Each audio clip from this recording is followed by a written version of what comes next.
because anger and frustration and control and hatred and envy and jealousy and insecurity and unworthiness and guilt and shame and suffering and depression, those are all derived. Those are emotions that are derived from the hormones of stress, and psychology calls those normal states of consciousness. Those are altered states of consciousness, because in stress, the physiology is that we're knocked out of homeostasis, we're knocked out of balance because we're perceiving some threat, some danger, some emergency.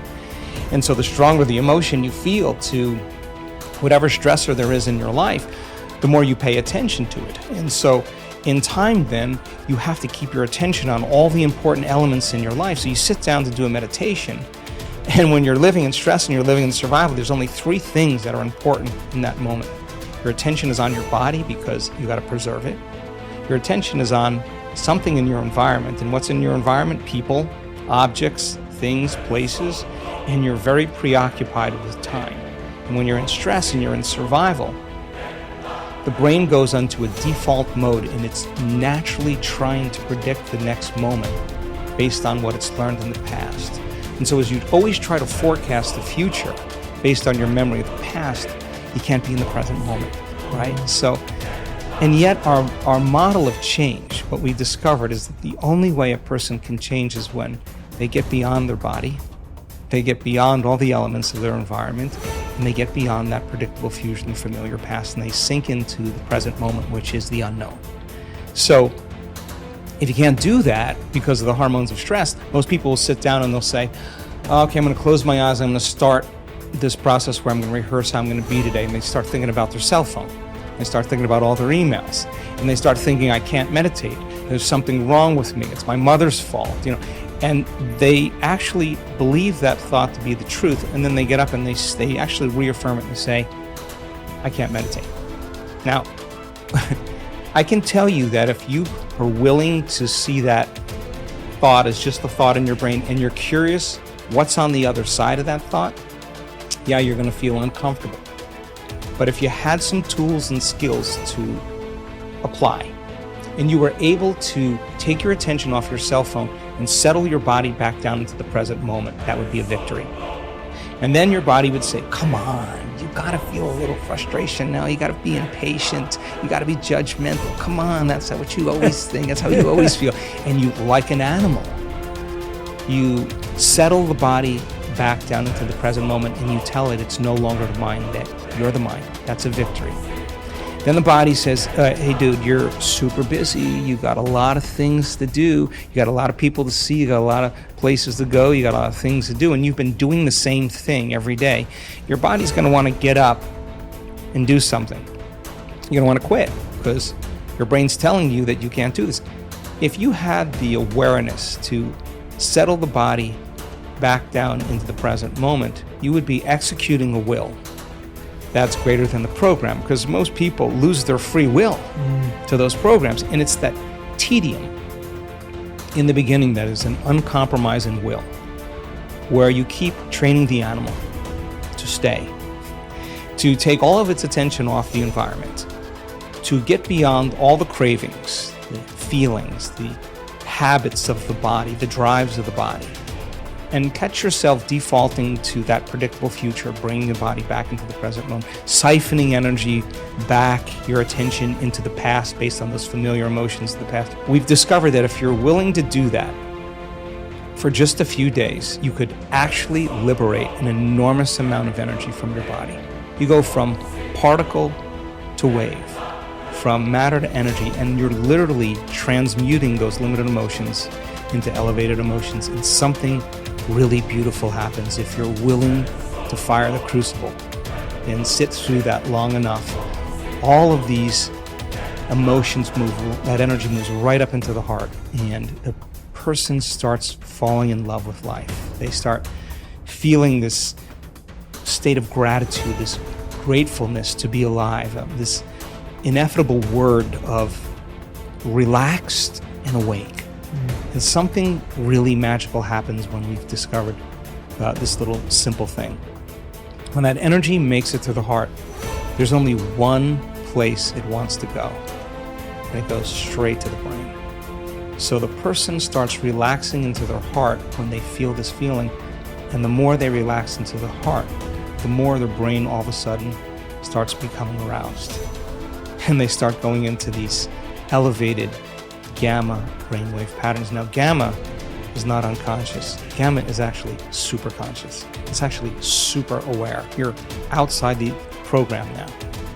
So when that occurs and the brain goes into gamma brainwave patterns, what we discovered is it's not a little gamma. It's not a lot of gamma.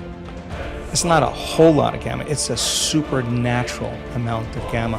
And we start seeing these brainwaves where we see theta start carrying alpha, and alpha starts resonating with beta, and beta starts creating high beta, and high beta starts creating gamma. And you see these standing waves of brain coherence happening. And the person feels so amazing that they don't want the moment to end. A day that never came, but has managed to spoil every game. One day that takes all the blame, the basis of all fear and shame. Cripples the blossoming of the life's flame. A spoiler that makes life a dream. Traps the limitless in a limited scene. One day that takes all the blame, the basis of all fear and shame. Cripples the blossoming of life's flame. A spoiler that makes life a dream. Traps the limitless in a limited scene. A day that never comes but the world it rules. Tomorrow never happened to anybody, but the idea of tomorrow has robbed people. A huge mass of people of their life. Just the idea. Nobody ever touched a tomorrow in their life. Nobody ever experienced one. Nobody ever saw one. Just the idea completely robs people of everything that could be life. You can only behold now. You can never behold tomorrow. Not because it's out of reach, because it doesn't exist. You can only imagine tomorrow. You will never behold tomorrow. Never ever.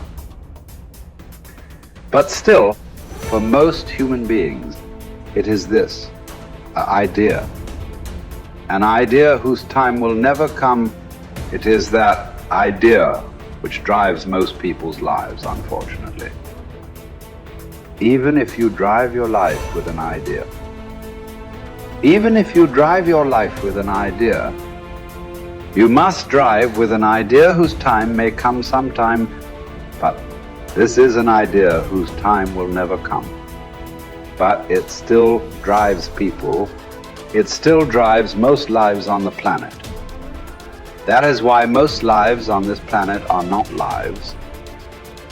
They're just a bunch of thoughts, emotions, ideas, prejudices. Most lives are not a reality.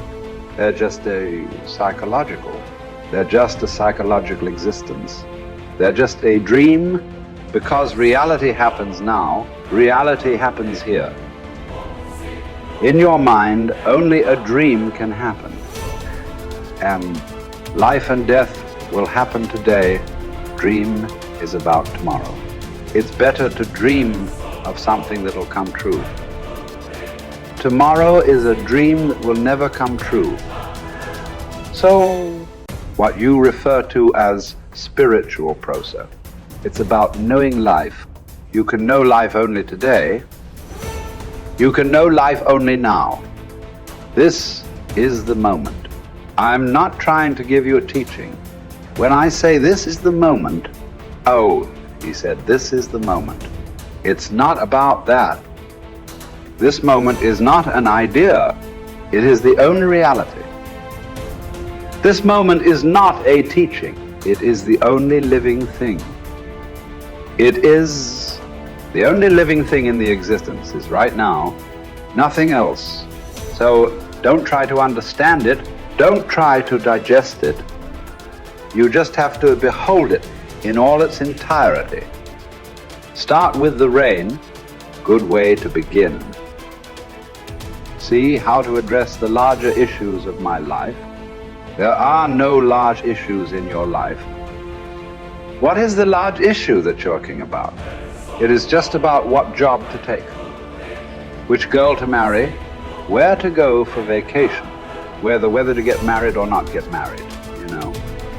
These are the things, isn't it? These are not large issues. These are little things in your life. Yes. Oh, is it just a small thing whom I get married to? I'm not saying it's a small thing, but as an issue, it's a small issue. Little issue as a consequence to your life. Yes, it has many things. But this is something that human beings have done for millions of years. We have enough experience on these things, isn't it?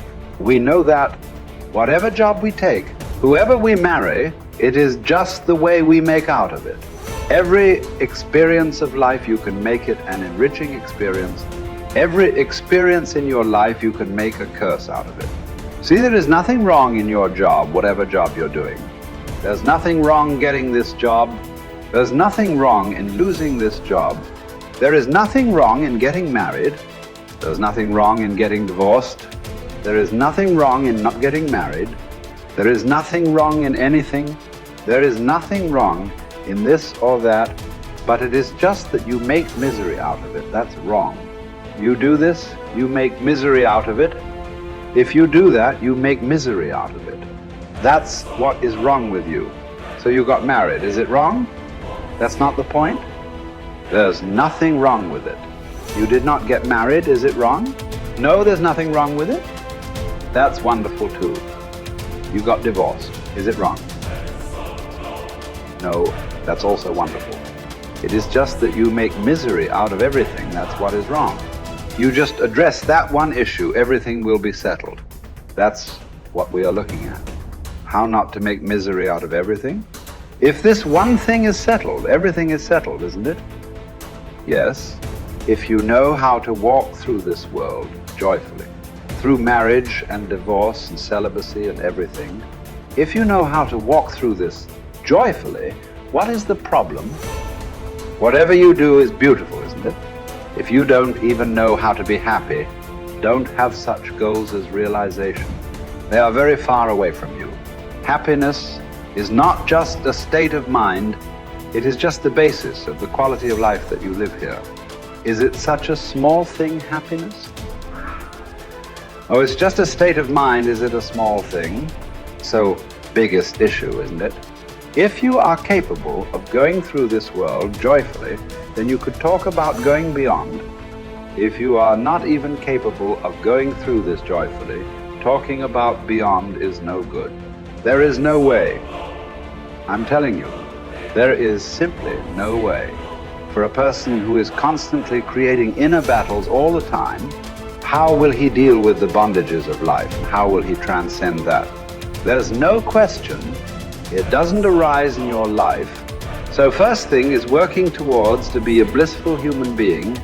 If that happens, the rest becomes very simple. Because a blissful human being, once your happiness is not at stake, anything that's needed you will do, isn't it? Right now, you cannot do what's needed because always your happiness is at stake. You are thinking which is the right thing to do, which is the right thing to do. There is no right thing to do in your life. There is no wrong thing to do in your life. If you know how not to make misery out of everything that you do, whatever you are doing is the right thing. If you are making misery out of everything that you do, everything that you do is a wrong thing. So that's the only issue you have to look at. Others are all petty things. What does it matter which way you do it?